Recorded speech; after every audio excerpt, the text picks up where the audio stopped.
My name is Frank Henderson. I'm 75 years old, and for the last 4 decades I worked as a mechanic in a shop in downtown Detroit, Michigan.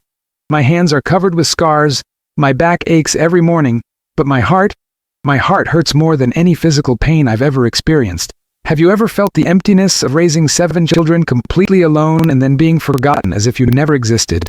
The day that changed everything was a Friday in September last year. My oldest son, Robert, came to my house in Dearborn with a smile I no longer recognized. It was the same smile he had as a child when he'd broken something valuable. But now, Robert was 48 years old. He sat at the kitchen table where I'd helped him with homework so many times and said the words that still echo in my ears every night. "Dad, it's time for you to go to a nursing home. We all have our own families to take care of now." What Robert didn't know was that for the past 5 years I'd been writing. Not just any kind of writing. I'd been meticulously documenting every story of my life, every sacrifice I made for my 7 children.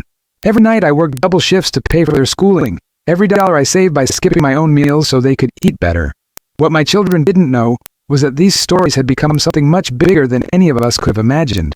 Before I continue with this story, I want to ask something from the heart. If this story is touching you in any way, if you've ever felt like your sacrifices weren't valued, or if you know someone going through something similar, I ask that you don't just leave a like on this video. Leave a comment telling me where you're listening to the story. Are you at home after a difficult day? Are you driving, thinking about your own parents? I'd love to hear your stories too, because I believe we all have something to share about family and unrequited love. Let me take you back to how I got to this moment in my life. When my wife Martha died in a car accident in 1985, my children were between 3 and 17 years old. Robert was the oldest, then came Sarah at 15, the twins Michael and Matthew at 13, then Jennifer at 11, David at 8, and the youngest, my dear Emily, who was barely 3 years old. That night at Detroit General Hospital, when the doctor told me that Martha hadn't survived, I didn't just lose my wife. I lost my life plan, I lost my partner, I lost half of my heart. But I had 7 children looking at me expecting answers I didn't have. How do you explain to a 3-year-old girl that her mommy is never coming back? How do you tell a 17-year-old that now he also has to be responsible for taking care of his younger siblings? That first night after the funeral, when everyone was asleep, I sat at the kitchen table and made the most important decision of my life. No matter what I had to sacrifice, no matter how many jobs I had to take, no matter if I had to sell everything we owned. My 7 children were going to grow up knowing they had someone who loved them unconditionally. The next 20 years were the most difficult and at the same time the most beautiful of my life.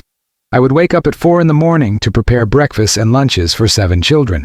I worked at the shop from 6 in the morning to 4 in the afternoon, then drove a taxi from 5 in the evening to midnight. On weekends I sold hot dogs outside Tiger Stadium to have extra money for school supplies and clothes. Have you ever tried to braid a 4-year-old girl's hair while you're learning how to do it yourself? Have you ever tried to teach a teenage girl about menstruation when you're a man and have no idea how to approach the subject? But I did it. I did it all. Robert graduated from high school and got a job at a government office. Sarah married at 20 to a good boy from the neighborhood. The twins Michael and Matthew opened their own plumbing business. Jennifer became a nurse. David studied to be an electrician.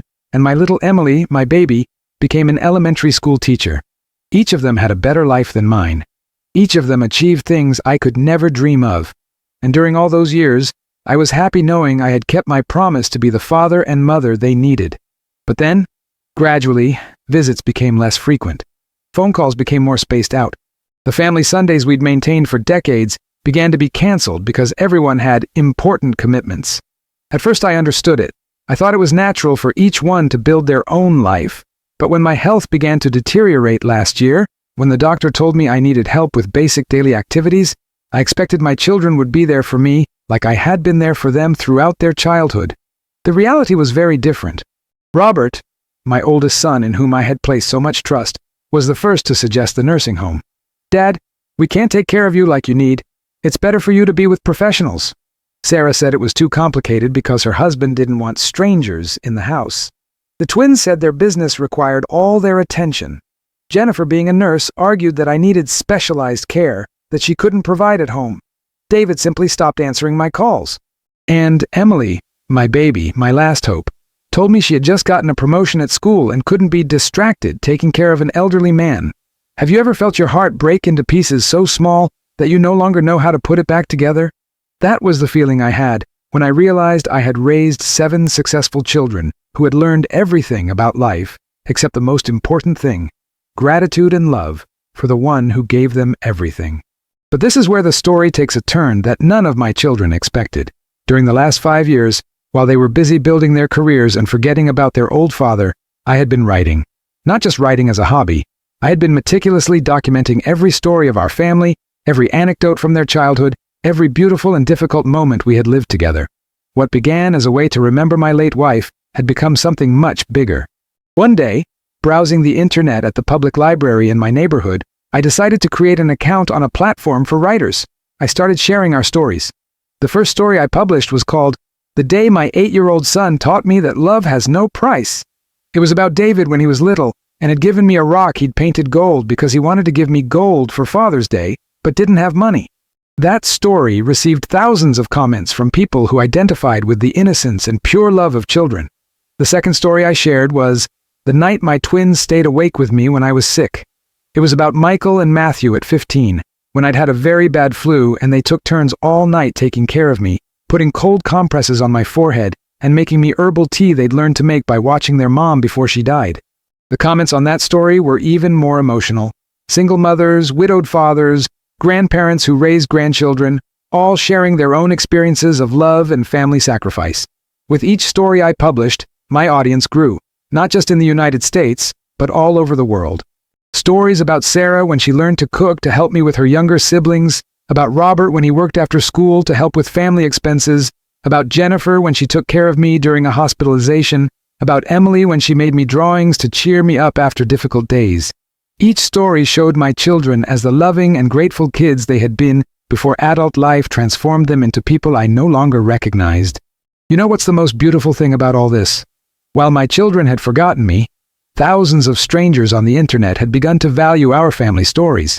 I started receiving private messages from readers telling me that my stories had helped them reconcile with their own parents, that they had reminded them of the importance of family, that they had made them cry with nostalgia remembering their loved ones who were no longer with them. It was then that I decided to take the next step. With the help of a young editor I'd met through the platform, I compiled all our family stories into a book. I titled it 7 Hearts, 1 Life, The Memoirs of a Father Who Gave Everything. The book didn't just include the beautiful stories from my children's childhood, but also honest reflections about the pain of abandonment, about what it means to love without expecting anything in return, about the difference between raising successful children and raising grateful children. What happened next exceeded all my expectations. The book began selling not only in digital format, but several publishers became interested in publishing it physically. Sales kept increasing week after week. I began receiving invitations to give talks at universities, community centers, radio and television programs. My story had touched a sensitive nerve in American society where millions of parents sacrifice for their children and are then abandoned when they get old. If this story is moving you as much as it moves me to remember it, I invite you to join me not just with your attention, but with your participation.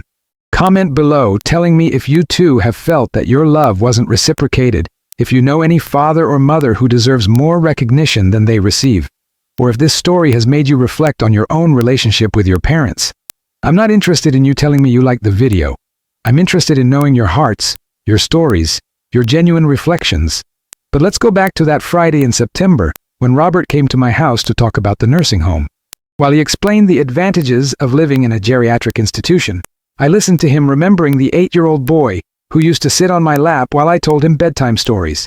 When he finished his speech about why it would be better for everyone if I went to live somewhere else, I simply said, "Robert, can I show you something?" I took him to my small room and showed him my old computer. I opened my books page on Amazon and showed him the sales statistics. In 6 months, I had sold more than 50,000 digital copies and 15,000 physical ones. The numbers on the screen showed income that exceeded what he earned in an entire year working at the government office. Robert stood quiet, his eyes wide open, trying to process what he was seeing. "What is this, Dad?" he asked me with a voice that no longer sounded as confident as when he had arrived to propose the nursing home. "This, son, is the story of our family. It's the story of how a man raised 7 children alone after his wife died. It's the story of everything I sacrificed so you could have a better life than mine. But it's also the story of how those 7 children, when they grew up, forgot about the one who gave them everything. I showed him some of the most emotional comments I had received. Messages from mothers who cried reading about how I had learned to braid my daughter's hair. Comments from single fathers who identified with my sleepless nights taking care of sick children. Testimonies from adults who had called their elderly parents after reading my stories to ask for forgiveness for having neglected them. "Dad," Robert said to me with tears in his eyes, "I didn't know that you—" "That I what, Robert? That I was capable of something more than fixing cars and driving a taxi? That I had stories worth telling? That I was more than an old burden who needs to be sent to a nursing home?" That afternoon, Robert called all his siblings. One by one, he read them parts of the book over the phone.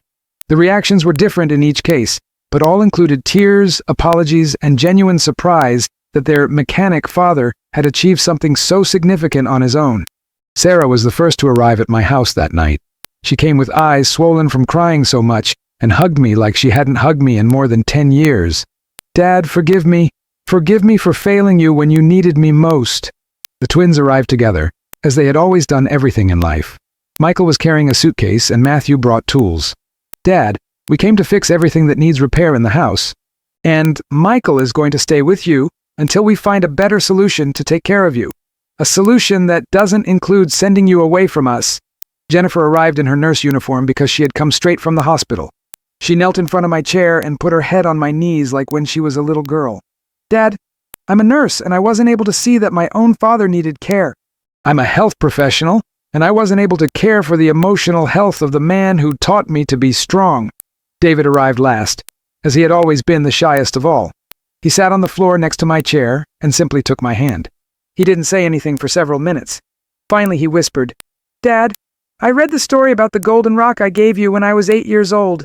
I didn't remember that you had kept it all these years until you mentioned it in the book. I didn't remember how happy it made me to see your smile when I gave it to you." Emily was the one who cried the most.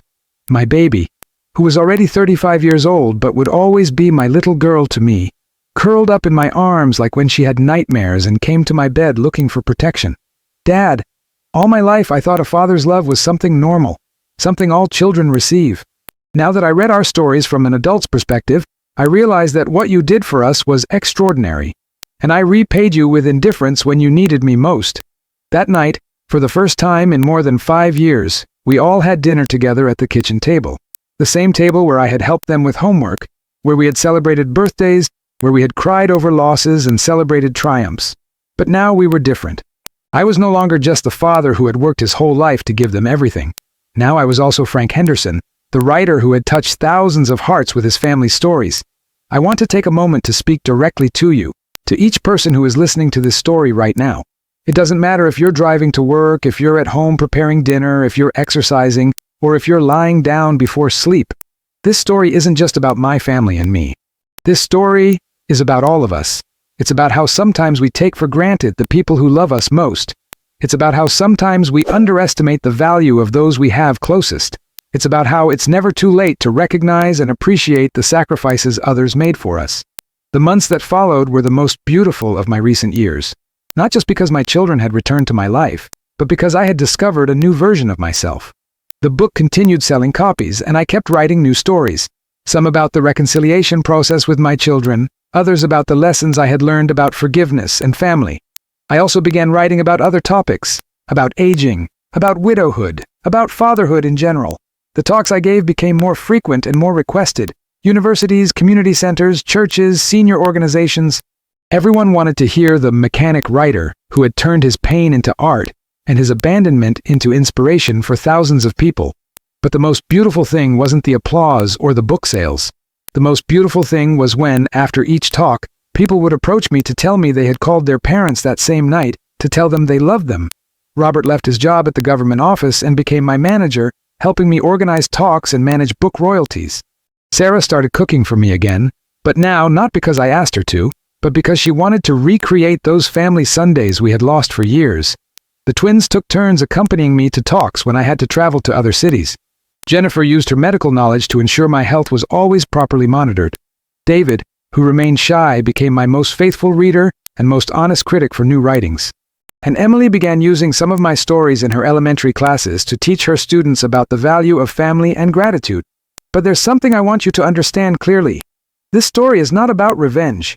I didn't write that book to punish my children or to make them feel guilty.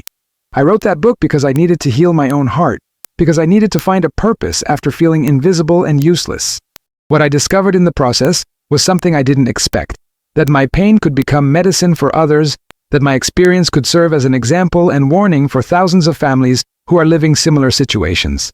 Do you know how many messages I receive each week from people who tell me they read my book and decided to visit their elderly parents? Do you know how many letters arrive from adult children who thank me because my stories help them value the sacrifices their parents made for them? Do you know how many grandparents write to me to tell me they felt less alone after reading about my experience? The impact of the book kept growing in ways I had never imagined.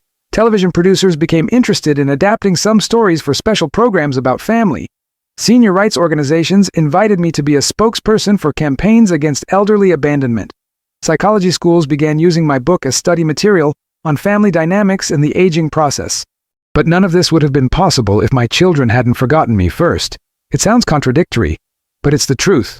If they had continued visiting me regularly, if they had continued including me in their lives, I probably would never have felt the need to look for another way to process my emotions. I would never have discovered that I had the ability to touch hearts with my words. I would never have found this new identity as a writer and speaker. Sometimes the greatest blessings in our lives come disguised as the most painful disappointments. Sometimes we need to lose something to discover we have something more valuable that we didn't even know we possessed. In my case, I needed to lose my children's attention to discover I had stories that could change the lives of thousands of people. Today, at 75 years old, I have a life I never could have dreamed possible. I have a renewed and deeper relationship with my 7 children. I have a career as a writer that gives me purpose and personal satisfaction. I have readers in more than 15 countries who wait for my new books. I have the economic ability to live with dignity without depending on anyone. But more important than all that, I have the peace of knowing that my life has served something greater than myself. Last month, Emily brought me a letter she had received at her school. It was from the mother of one of her students. The woman was writing to thank her because her daughter had come home talking about the stories of the grandfather writer that the teacher had shared in class. That girl had asked her mom to visit her great-grandmother, who lived alone because she didn't want her to feel forgotten like the grandfather in the stories. The letter ended saying, "Thank you for teaching my daughter that grandparents are not a burden, but a treasure of stories and wisdom." When Emily finished reading that letter, we both cried. But they weren't tears of sadness. They were tears of joy because we had understood that our family stories, including the painful ones, had served to create something beautiful in the world. I want to end this story with a reflection I hope will stay engraved in your hearts. Each one of you listening to this has someone in your life who deserves more recognition than they're receiving. It could be your father, your mother, your grandparents, an uncle who was always present, a teacher who changed your life, a friend who supported you in difficult times. Don't wait until it's too late to express your gratitude. Don't wait for that person to feel forgotten to remind them how much they mean to you. I also want you to remember that it's never too late to discover new facets of yourselves. I was 70 years old when I discovered I could write. I was 70 years old when I realized I had stories worth telling. If I could reinvent myself at that age, you can do it at any age. Your experiences, your pains, your joys, all of that has value. All of that can become something that helps others, that inspires others, that heals others. And now I want to ask you something from the heart, something that goes beyond likes and subscriptions. I want you to write in the comments not to congratulate me or to tell me you liked the story. I want you to tell me who you're going to call after hearing this story. I want you to tell me what person in your life deserves to hear a thank you that you've been postponing. I want us to share this space as a virtual family where we can remind each other of the importance of valuing those we have near. If you know someone who needs to hear this story, share it. Not for the channel numbers, but because maybe that person also needs to know that it's never too late to heal broken relationships, to discover new talents, to turn pain into purpose. My name is Frank Henderson. I'm 75 years old. I'm a retired mechanic, father of 7 children, grandfather of 14 grandchildren, widower, writer, and survivor. And most important of all, I'm someone who learned that true love doesn't run out when it's not reciprocated, but multiplies when it finds new ways to express itself. Thank you for listening to my story. I hope that somewhere in your hearts it has found a little piece of fertile ground where a reflection, a change, a phone call you've been postponing, or simply the certainty that you too have valuable stories to tell can grow. God bless you, and see you in the next story.